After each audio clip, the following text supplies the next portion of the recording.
Alors bonjour tout le monde. Merci pour votre présence aujourd'hui. Alors dernière présentation des tests d'ortho-édition.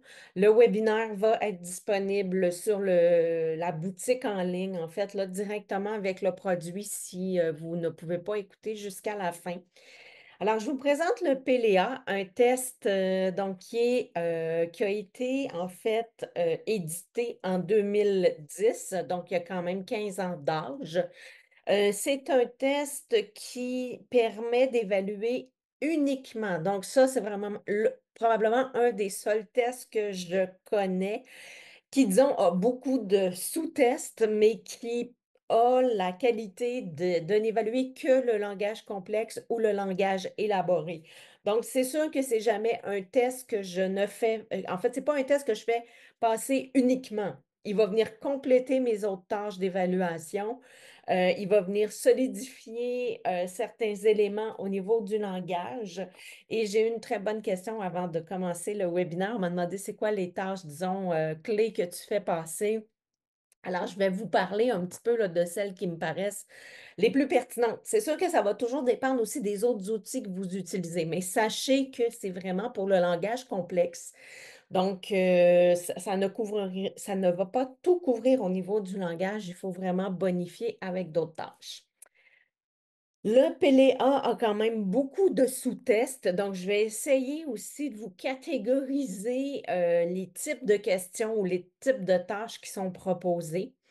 Pour l'info plus pratico-pratique méthodologique, il faut savoir que pour chaque tranche d'âge, parce qu'en fait, ça couvre à partir de 11 ans jusqu'à 19 ans, personnellement, des tests comme ceux-là, je les fais passer même aux adultes plus âgés que 19 ans. Généralement, on va chercher de l'information dans ces tests-là. Et donc, ça, à partir de sixième année, là, on peut envisager faire certains tests ou certains sous-tests du PLA. Il faut savoir qu'au niveau méthodologique, il y a entre 29 et 38 personnes par niveau d'âge évalué. Les gens, moi, je ne fais jamais passer l'entité du test, mais les auteurs mentionnent que c'est un 45 minutes pour faire la batterie au complet et que si c'est un jeune qui a un TDL, là, on pourrait peut-être plus envisager 1 heure de passation. Dans le matériel, vous allez avoir donc un dossier, un document vraiment là, rigide, comme une petite chemise, si on veut, dans lequel on va retrouver plusieurs documents. Donc, il y a le protocole, c'est vraiment le manuel plus théorique à lire attentivement lorsque vous allez utiliser le test. Ensuite, il y a un livret de l'orthophoniste et là, on va avoir toute l'information. Moi, j'ai numérisé là, justement des documents qui viennent de ce livret-là pour vous les présenter aujourd'hui. Et il y a le livret de l'adolescent également, donc ce qu'on va donner aux jeunes pendant qu'on va faire les tâches. Ce qu'il faut savoir, ce qui est intéressant avec les produits de chez Ortho Édition, c'est des outils qu'on peut numériser ou, ben, numériser. Je ne sais pas si on peut numériser, j'ai dit numériser. Ce que je voulais dire, c'était faire des copies sans limite des livrets de passation. Donc, que ce soit nous pour coter les jeunes ou pour le proposer aux clients. Donc, ce n'est pas comme d'autres compagnies où il faut vraiment payer à l'utilisation les sous-tests. Une fois qu'on a fait l'achat du test, on l'utilise sans problème pour l'ensemble de nos clients, sans limite de temps ni de nombre de personnes. Alors voilà, voilà. Comme je le disais, je pense que je vais même prendre appui visuel parce que, il y a quand même beaucoup d'informations dans le PLA. On retrouve 11 épreuves dans le PLA. Donc, quand on parle du langage complexe, si vous vous êtes renseigné un peu, sachez que je donne, hein, il y a maintenant un nouveau parcours de formation justement spécifiquement sur le langage complexe aux éditions Horizon. Il y a peut-être des gens qui le suivent ou qui l'avaient vu passer. Donc, ça peut vous permettre de mieux comprendre les enjeux liés au langage complexe ou langage élaboré. C'est pas mal un synonyme. Alors, quand on pense au langage complexe, on peut comme diviser ça en certaines catégories. Ça va nous aider à nous y retrouver comme orthophonistes. Il y a d'abord le langage, dans le langage complexe, il y a d'abord le vocabulaire complexe. Donc, on n'est pas étonné, hein, le vocabulaire qu'on est habitué de composer avec pour les petits, mais là, on le retrouve aussi au niveau complexe. On va aller voir comment on peut l'évaluer avec les tâches du PLEA. Ensuite, il va y avoir un test, ou plutôt une dimension de phrase complexe. Donc, encore une fois, au niveau morpho-syntaxique, on est habitué de composer avec ça en langage, mais là, c'est spécifiquement avec des phrases complexes. Ensuite, donc ça, c'est comme les aspects langagiers un peu plus de base. Ensuite, il va y avoir les inférences, hein, choses quand même avec lesquelles on est habitué de composer, mais qu'on n'a pas une tonne d'informations au niveau du développement, au niveau des normes. Ça commence à sortir, mais c'est une dimension là, du langage complexe. Et il y a également ce qu'on va appeler le langage figuré. Le langage figuré étant plus spécifiquement les expressions comme je suis tombée dans les pommes, il va y avoir des métaphores comme par exemple ses lèvres sont des fraises. Il peut y avoir aussi des proverbes. Donc, c'est le genre là, d'information au niveau du langage figuré qu'on va retrouver. Finalement, il y a une autre dimension qui est considérée comme étant le langage complexe. C'est sûr que ça, en tout cas, bref, tu sais, c'est ça. C'est pas tranché non plus purement au niveau langage complexe, hein, parce que l'autre dimension, c'est le discours. Puis on sait qu'on évalue aussi le discours. Donc, il faut plus voir ça comme une continuité, le langage, disons, de base plus fonctionnel qui évolue en des niveaux de langage plus abstraits, plus recherchés, plus nuancés. Donc, le PLA nous permet d'évaluer tout ça. Euh, Ce qu'il faut savoir avec le PLA, c'est qu'on va passer les tâches à l'oral. Il peut y avoir un appui du jeune sur l'écrit. Donc, c'est pour ça qu'on a un livret. Le jeune va voir l'information écrite. Ce qu'on veut, c'est que ce ne soit pas un enjeu de mémoire majeur, mais pour éviter l'enjeu de lecture qui pourrait nuire au traitement de l'information s'il y a des atteintes au niveau du décodage ou de la vitesse de lecture, de l'identification des mots, on va lire l'information aux jeunes. Moi, personnellement, avec les plus vieux, généralement, comment je fonctionne, c'est que je vais euh, proposer aux jeunes de lire pour lui ou je le laisse lire, je vois comment ça se passe et par la suite, si je vois que ça a été plus problématique, ça m'arrive de refaire la tâche à l'oral pour voir est-ce que là, ça va faire un changement au niveau de la performance. Donc, je ne le fais pas systématiquement en lisant. Et pour plusieurs jeunes, je n'ai pas l'impression que ça cause problème, là, surtout ça dépend des tâches, bien sûr. Et quand les tâches sont très longues, comme vous allez voir, référence, il y a beaucoup d'informations. Là, oui, c'est probablement préférable d'y aller plus à l'oral. Alors, voilà pour la présentation générale du test. Maintenant, je vais vous présenter les épreuves. Là, je les ai séparées. Je vais juste essayer de m'organiser là-dedans pour que ce soit un peu plus clair pour vous, parce que comme je vous dis, il y a énormément d'informations. J'ai quasiment le goût de regrouper ça justement par grand thème. Je pense que ça va vous aider. Euh, donc, on pourrait essayer d'aller chercher les tâches qui présentent davantage ou qui évaluent le vocabulaire complexe, on va dire. Il y a d'abord l'épreuve d'évocation d'homonyme. Qu'est-ce que c'est en fait? C'est une tâche, c'est la première tâche. Donc, je cherche mon fameux document pour vous donner un appui visuel. Comme j'en ai beaucoup, attendez, je pense que je vais OK, je vais vous donner un exemple parce que je n'ai pas accès, je ne veux pas qu'on perde trop de temps. Donc, épreuve d'évocation d'homonyme. Les filles, il y en a certaines là, qui l'ont en main, le test, donc vous pourrez regarder. Le principe est simple. C'est en fait qu'il y a deux phrases qui sont indiquées ou écrites dans le livret et ce sont deux phrases trouées, comme ça ici. Il y en a un certain nombre, donc il y en a 14. Et en fait, ce sont des mots qu'on va devoir, un mot qu'on va devoir inscrire sur les deux lignes, sur les deux phrases. Alors, la particularité, en fait, pourquoi ça va chercher le vocabulaire complexe, c'est un enjeu qu'on pourrait dire de polysémie, dans le sens où c'est un mot, comme la première phrase, c'est à la campagne, on respire de L', pur, donc de l'air pur, et je raffole de cet air de musique. C'est le mot air. Par contre, la particularité, c'est que le mot air, selon le contexte dans lequel il est utilisé, il est écrit de la même façon, mais il va avoir deux sens distincts. Donc, l'exercice, c'est vraiment ça, c'est d'aller voir est-ce que le jeune est capable d'avoir la flexibilité et la capacité de retrouver un mot qui a nécessairement plus qu'un sens dans différents contextes. Et ça, je vous dirais, l'homonymie, la polysémie, des fois, la frontière est dure aussi entre ces deux concepts-là, là, de clairement trancher, mais je vous dirais que c'est quelque chose de très, très présent dans la langue française. On le sous-estime énormément.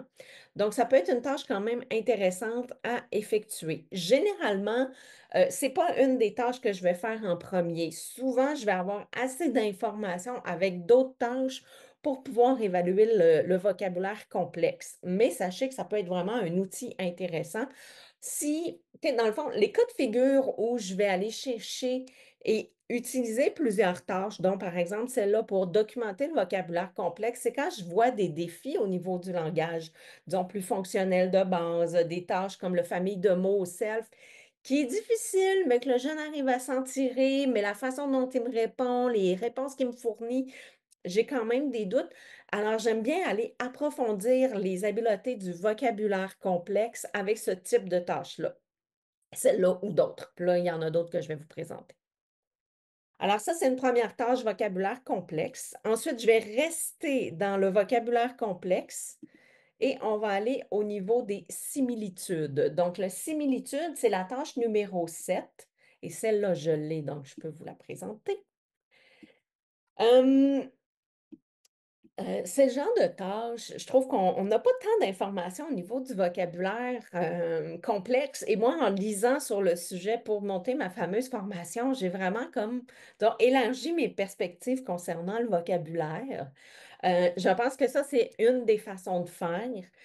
C'est en fait, et je pense que c'est très européen aussi comme façon de faire, mais qui est intéressante, je pense, pour développer justement le réseau sémantique, les traits caractéristiques des éléments qui nous entourent. Alors, on présente aux jeunes ou on demande aux jeunes de relever un point commun entre deux mots. Et au début, on y va de façon quand même assez simple, hein, comme fourchette, cuillère, la vue, le goût, du fromage, du yogourt, une bande dessinée, du champagne. Là, on devient hein, quand même à un autre niveau. Et ça va jusqu'à la fin. Je vous dirais, la seule chose que je fais un peu plus attention, c'est, par exemple, ouais, comme ici, même moi, le 23, j'ai eu vraiment de la misère, là, une hirondelle et une fleur, en fait, c'était le printemps, la réponse. Un éléphant et l'armée, c'est les défenses ou la défense. Puis, une lampe et une chaussure neuve. Là, j'essaie de voir, je me souviens pas de la réponse. Si vous l'avez, écrivez-moi là dans le chat, je continue.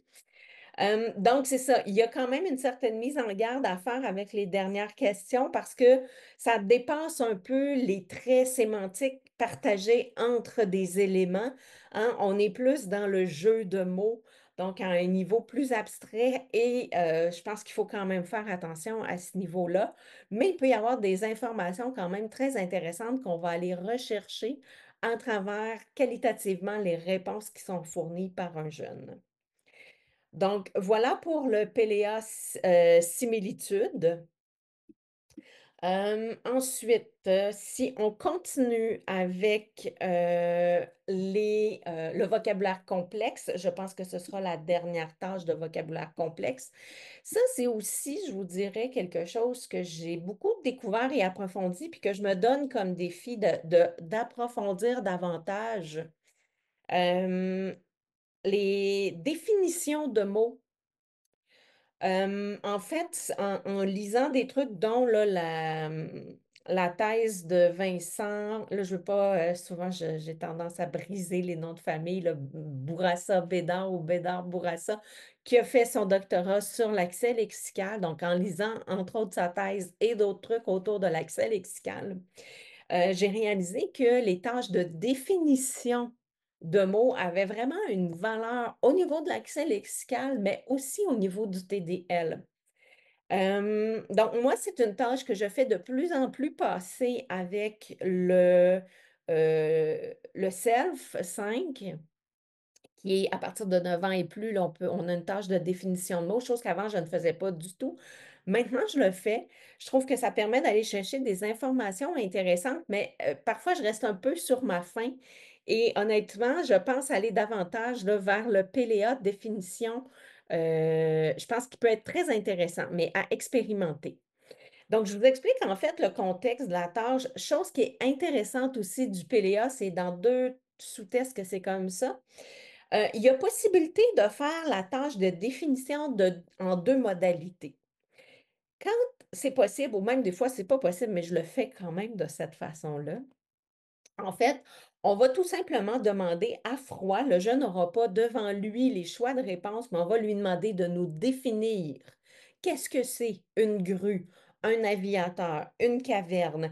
Et si vous regardez les mots, l'avantage, je trouve, de ce sous-test-là, même s'il vient de l'Europe, parce que des fois, culturellement, c'est pas adapté à notre réalité, les mots de vocabulaire surtout qui peuvent être utilisés dans les tâches, mais dans ce sous-test-là, je trouve que les mots de vocabulaire sont tout à fait appropriés pour notre contexte. Donc, ce qu'on peut faire, c'est d'abord de demander aux jeunes, tout simplement, je te donne des mots, je veux que tu me donnes la définition des mots. Euh, donc, encore une fois, la notion de polysémie est à prendre en compte, entre autres pour le mot grue, parce que ça peut être, oui, un objet mécanique là, qui permet de lever des objets lourds, ça peut être un oiseau. Donc, tout ça est bon tant que ça fait du sens et que ça correspond au sens des mots. Donc, on demande aux jeunes de dire les définitions. Et ensuite, ben, en fait, ça dépend. Si le jeune, par exemple, réussit quand même bien dans l'ensemble, puis je n'ai pas d'inquiétude, la tâche va s'arrêter là. Mais si ça peut être difficile ou il y a même abandon de tâche ou de réponse erronée, là, j'ai tendance par la suite à proposer la tâche en QCM, donc en choix multiples. On va proposer la tâche et là, on dit, ben, pour chacun des mots, cette fois-ci, tu as une définition. Tu as trois définitions et tu dois choisir, toi, laquelle des bonnes définitions va avec le mot. Donc ça devient très intéressant de faire le spontané versus le choix de réponse. Il l'a aussi dans la tâche d'expression, on va le voir tantôt. L'affaire, c'est que je trouve que c'est un couteau à double tranchant. Mais encore une fois, c'est des choses que j'ai apprises en lisant sur l'évaluation, par exemple, du langage complexe. Le fait de demander d'élaborer en spontané, ben, ça peut nous dire que c'est très difficile d'élaborer des idées plus complexes, mais ça ne valide rien au niveau de la compréhension. À l'inverse, quand on offre des choix de réponse comme ça, parfois, ça nous valide la compréhension, mais il faut toujours faire attention que le jeune peut utiliser son raisonnement et sa logique pour fournir des réponses et que parfois, ce n'est pas la compréhension pure. En fait, c'est toujours une question d'interprétation puis d'analyse de situation. Il n'y a rien de parfait, mais je pense qu'on est capable d'aller chercher des informations très intéressantes et surtout quand on a des difficultés évidentes ou des réussites évidentes, je pense que ça peut nous permettre vraiment là, de bien comprendre le profil du jeune. Donc, tâche de définition en QCM, moi, je vous encouragerais quand même à peut-être l'intégrer. Je pense que ça peut être une tâche quand même rapide à faire, mais l'intégrer, de la garder pas très, très loin de vous là, quand vous avez un soupçon au niveau du langage plus complexe, vous voulez éliminer ou valider les difficultés au niveau du langage plus complexe et ou des difficultés d'accès lexical. Parce que comme je vous dis, au niveau de l'accès lexical, c'est une des tâches qui est de plus en plus reconnue et recommandée pour documenter les difficultés d'accès lexical et à mon avis, on va chercher beaucoup plus avec ça. Alors voilà pour l'autre test au niveau du vocabulaire complexe. Et bon, on a les normes là, pour la passation en spontané et pour la passation par choix de réponse. Donc, définition de mots, compréhension des mots définis précédemment. C'est ce qui fait le tour pour le vocabulaire complexe. Alors, si j'avais à les mettre en ordre, disons, de priorité, définition de mots, Puis ensuite, ben, de voir est-ce que vous voulez approfondir plus au niveau des homonymes polysémies, là, le mot R, par exemple, qui se met dans deux contextes. Donc, une sensibilité à la polysémie ou peut-être là, les traits caractéristiques qui définissent les éléments et qui nous permettent de les comparer, là, le test de similitude. Ensuite, on va aller au niveau des phrases complexes. Je vous dirais qu'au niveau des phrases complexes, c'est peut-être pas. Ben, j'ai mon coup de cœur, là, le TCSR. Les gens qui me connaissent ou qui m'ont déjà parlé le savent. Pour moi, ça, c'est un incontournable. Mais le TCSR évalue la compréhension des phrases complexes, alors que là, je vous dirais, c'est un plus quand même, c'est intéressant. Et ce serait à expérimenter aussi. Donc, celle-là, c'est pas une tâche que je fais moi systématiquement pour le moment, mais à me remettre dans le test pour vous le présenter aujourd'hui, je me dis, je pense qu'il y a vraiment un gain intéressant à aller faire cette tâche-là. Donc, je vais juste, attendez. Il était là, lui, je crois. Ouais, OK. Donc, génération de phrases, on l'a ici. C'est la tâche numéro 4. Donc, ce que je trouve intéressant de la tâche, bon, il y a 5 phrases à produire. Donc, c'est la production de phrases qu'on vise complexes.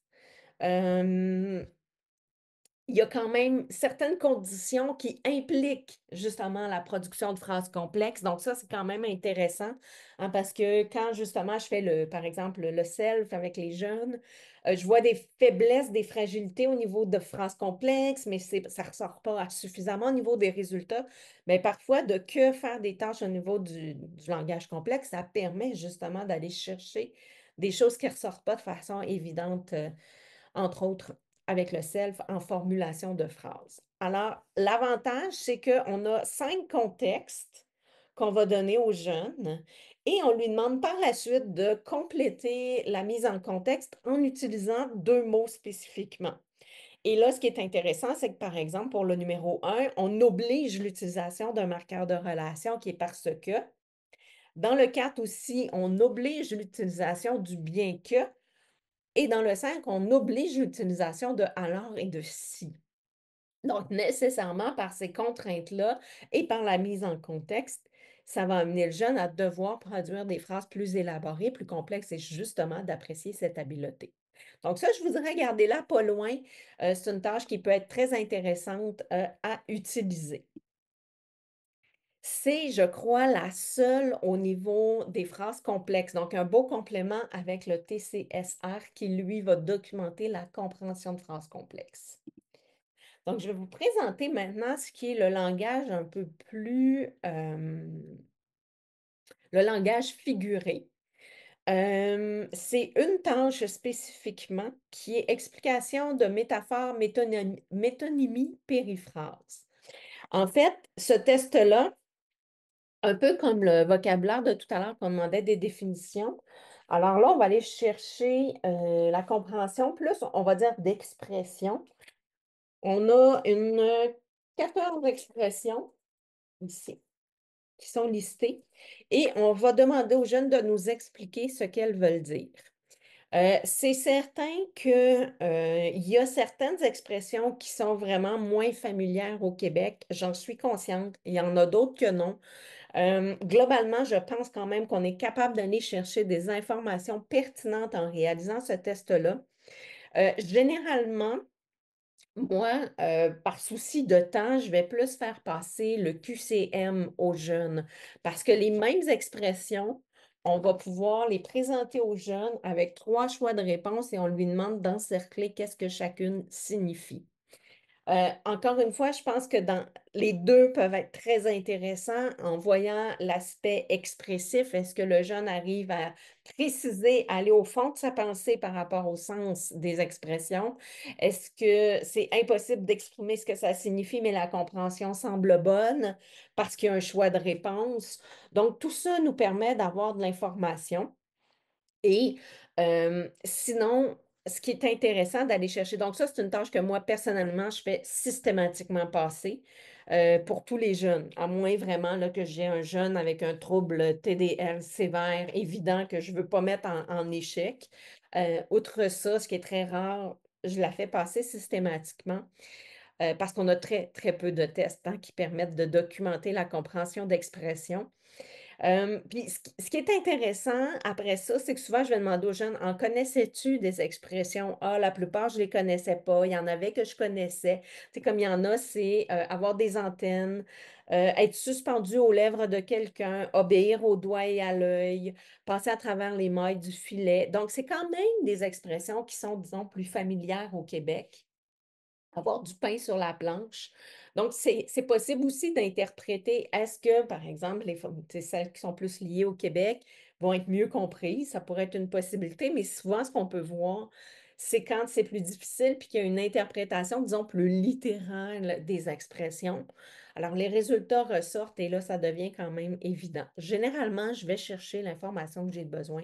C'est sûr, combiné avec les autres tests autour, là, c'est jamais un absolu, hein, un seul sous-test mais ça permet d'aller chercher des informations au niveau de aussi la conscience. Qu'est-ce qu'une expression? C'est quoi le concept d'une expression? Puis j'introduis aussi toujours les tâches d'expression de cette façon-là. Je demande aux jeunes, est-ce que tu sais c'est quoi une expression? Est-ce que si je te dis tomber dans les pommes, cette expression-là, est-ce que tu la connais? Est-ce que tu es capable de me dire ce que ça veut dire? Est-ce que tu es capable de m'expliquer c'est quoi le principe d'une expression comme ça? Et là, j'ai des jeunes qui sont hyper conscients puis qui vont m'expliquer le principe d'une expression versus d'autres qui n'ont aucune idée ou qui vont avoir de la difficulté à préciser leurs idées. Donc, ça donne une bonne idée de ce niveau de conscience-là pour pouvoir ensuite interpréter les résultats qu'on va obtenir. Encore une fois, je pense qu'il peut y avoir des éléments de déduction, mais comme dans tout, tout questionnaire qui implique des choix de réponse. Même parfois, là, le test du vocabulaire, le PPVT5, là, la désignation d'image, la compréhension du vocabulaire réceptif, pour moi, parfois, je fais et je valide avec le jeune. Il y a des choses que tu es allé par déduction. Ils vont par élimination et à partir de là, peuvent fournir de bonnes réponses, alors que, je veux dire, on n'a pas nécessairement documenté précisément toujours la compréhension du vocabulaire. Je pense que c'est un enjeu pour toute tâche qui offre des choix de réponses. C'est juste à garder en tête. Ensuite, donc là, on vient de faire le tour pour explication. En fait, c'est vraiment une tâche. Garde en tête, c'est expression. On peut demander expression à froid, explique-moi ce que ça signifie ou choix de réponse. Ensuite, je vous amène vers les inférences. Donc, tâche quand même, je pense, qui est un incontournable, tout dépendant des autres tests que vous avez en main. Hein. C'est sûr que pour moi, faire une évaluation d'inférence rendue là, en sixième et plus, c'est comme un incontournable. On est assez limité dans les tests. Il y a l'Exalang aussi qui propose des tâches là, pour le 11-15, puis le LIFAC, des tâches spécifiques d'inférence. Sinon, je pense que cet outil-là est quand même une très bonne alternative. La seule chose, c'est qu'il y a quand même beaucoup d'informations fournies. Et là, oui, il y a peut-être des termes qui sont plus français, donc pas toujours à 100% adaptés au Québec, mais comme certains disent, on va voir justement la flexibilité, la capacité de s'adapter des jeunes, puis à la limite, si un mot cause vraiment problème, je serais très à l'aise à expliquer le sens de ce mot-là pour que ce soit adapté au Québec aux besoins. Comme par exemple lycéen. Peut-être que le jeune va arriver à gérer la situation puis à tirer conclusion de la situation malgré l'incompréhension, mais à la limite, si ça bloque vraiment, il y aurait toujours moyen de donner un synonyme pour que ça colle plus à la réalité du jeune. Donc, il y a toutes ces questions-là avec les inférences et donc, il y a des mises en situation qu'on va lire et ensuite, le jeune va devoir trouver les deux réponses possibles qui s'appliquent à la situation qui a été lue, entendue. Encore une fois, il faut le faire à l'oral. Le jeune a un appui de l'information écrite, donc ça évite le traitement purement verbal de l'information. Donc, encore une fois, moi, pour le moment, ce n'est pas quelque chose que je fais passer parce que j'utilise beaucoup les Exalang et compagnie, mais ne pas avoir ces outils-là, définitivement, les inférences, pour moi, c'est un incontournable. Ensuite, je termine avec deux autres tâches. Donc, d'abord, une qui, je dirais, est difficile à classer. C'est repérage d'incongruité. En fait, c'est le genre de test que, bon, à parler avec certains chercheurs, j'entends que ce sont des tests qui sont de plus en plus pertinents pour évaluer les habiletés de langage des jeunes. Je vous présente la tâche. En fait, elle se présente de deux façons, encore une fois. Soit on donne la phrase aux jeunes et il doit déterminer, est-ce que cette phrase-là, au niveau du sens, hein, donc c'est incongruité au niveau sémantique et non pas au niveau syntaxique. Ça, c'est important de le mentionner. Mais ce type de tâche-là permet en fait vraiment d'aller, parce qu'une des caractéristiques du langage élaboré, c'est justement cette métalinguistique, cette capacité d'analyser et de porter un jugement sur le langage. Et c'est exactement ce que ça va chercher, mais au niveau sémantique. Il y a d'autres tâches qui existent dans d'autres tests qui permettent d'évaluer cette habileté-là, mais avec au niveau syntaxique ou au niveau morphosyntaxique. Donc ça, je vous dirais, s'il fallait la classer, probablement je la mettrais plus au niveau du vocabulaire complexe, mais comme je vous dis, vu que c'est un traitement dans un contexte, il y a peut-être aussi là, le traitement de l'information là, plus de façon globale. Donc plus dur de spécifier exactement, mais c'est au niveau métalinguistique assez poussé. Alors, on présente des phrases. Les Français dépensent toujours plus pour leurs compagnons à quatre pattes. Chien, chat, oiseau, poisson. Et là, le jeune doit déterminer est-ce que oui ou non, cette phrase-là est cohérente ou incohérente, correcte ou incorrecte. Et si tu juges qu'elle est incorrecte, dis-moi, c'est quoi l'erreur dans la phrase? Donc, ça, c'est une façon de passer la tâche. Et sinon, il y a avec, là, je vais aller chercher QCM, la même tâche, mais ce sont les phrases uniquement qui sont erronées, qui contiennent une erreur, qui sont listées. Et le jeune doit déterminer quelle est l'explication qui fait que cette phrase-là nécessairement ne fait pas de sens ou contient une erreur. Donc là, on élimine en fait par l'analyse. Alors, si on pense à la phrase qui est lue et le jeune doit juste justifier s'il y a quelque chose d'incorrect ou pas correct et dire pourquoi. Ça implique un niveau de jugement beaucoup plus élevé que pour cette tâche-là où là, on présente la phrase, on n'a pas à poser un jugement, mais analyse l'information qui cause problème dans la phrase. Et en plus, on a un choix de réponse. Donc là, c'est possible que les jeunes, encore une fois, utilisent la déduction, donc à faire attention quand même. Euh, donc voilà pour la tâche incongruité, comme je vous dis, au niveau sémantique. Finalement, je termine avec un récit à partir d'un support imagé. Donc, une autre dimension du langage complexe. Je vous ai dit, il y a le vocabulaire complexe, les phrases complexes, les inférences de langage figuré, mais il y a aussi le discours. Et là, ce qu'on va chercher, c'est le discours expressif. Euh, Personnellement, ce n'est pas des tâches que moi je fais, mais honnêtement, je vous encourage. Je ne vous dis pas que ce n'est pas une bonne façon d'évaluer. Euh, donc, et je serais curieuse justement de voir avec cette tâche-là. Donc, je vous présente la tâche. On présente en fait, là, je vais juste, mes images ne sont pas dans le bon ordre, dans le bon ordre, mais pas dans le bon sens plutôt. Donc, on présente en fait trois images aux jeunes où on va lui pointer les éléments importants de l'image. Donc, le nuage, les éclairs, le château, le parchemin, mais on ne nomme rien. On présente chacune des trois images une après l'autre. Là, celle-là n'est pas au bon endroit, excusez-moi. Ici. Alors, la première, c'est celle-là. La deuxième, c'est celle-là où on a le chevalier sur un cheval volant avec son épée. Il y a un garçon qui pleure. Il y a un homme ici. Bon, on voit tout ça, les bulles, parfait. Et ici, on a le chevalier avec son épée qui dit quelque chose. Donc, on va pointer visuellement les éléments clés et on va demander aux jeunes d'expliquer, de raconter une histoire avec ces images-là. Et on va pouvoir évaluer. Donc, moi, personnellement, le discours, j'ai tendance à davantage aller d'une façon spontanée, de prendre les situations où on va discuter davantage de son parcours, puis je vais demander d'approfondir son point de vue, de me donner ses idées. Donc, j'ai plus tendance à faire l'analyse du discours comme ça ou dans d'autres tâches que je fais déjà.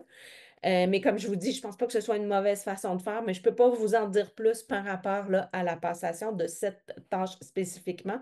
Mais si vous voulez de l'information sur le discours, le récit plus élaboré, je pense que ça peut être quand même là, une bonne tâche à envisager. Alors voilà, je crois qu'on a fait le tour de toutes les tâches. On a dépassé un petit peu le 30 minutes. Alors j'espère que ça vous aide à bien comprendre comment utiliser et qu'est-ce que vous pouvez utiliser avec le PLA. Le gros avantage aussi, c'est qu'on va avoir des résultats pour chacun des sous-tests, hein. Donc, chaque sous-test va vraiment permettre de documenter la compréhension d'inférence, la compréhension du vocabulaire complexe, l'expression de phrases complexes. Et pour moi, ça, c'est un gros avantage parce que parfois, je me retrouve avec des tâches, pas dans le PLA, mais dans d'autres tests où, oui, une tâche permet d'évaluer le langage élaboré, mais finalement, c'est tellement tout mélangé que je n'ai pas l'impression que je vais chercher l'information juste par rapport à chacun des volets. Donc ça, pour moi, c'est un gros plus par rapport au PLA. Alors, voilà, ben, je vous remercie. Puis, si vous avez d'autres questions, n'hésitez pas à m'écrire un courriel et je vous souhaite une bonne suite et une bonne continuité avec le PLA. Bonne fin de journée.